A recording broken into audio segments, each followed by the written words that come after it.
Primeiro teste da extrusora de plástico.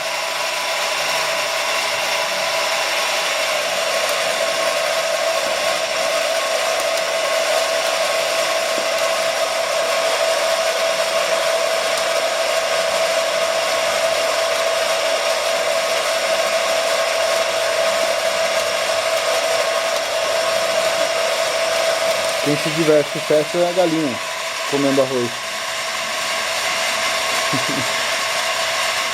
Se diverte com o erro da coifa.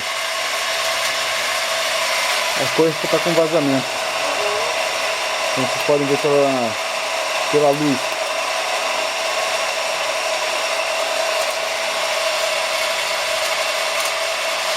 Mas já dá para ter uma noção dos erros para serem corrigidos.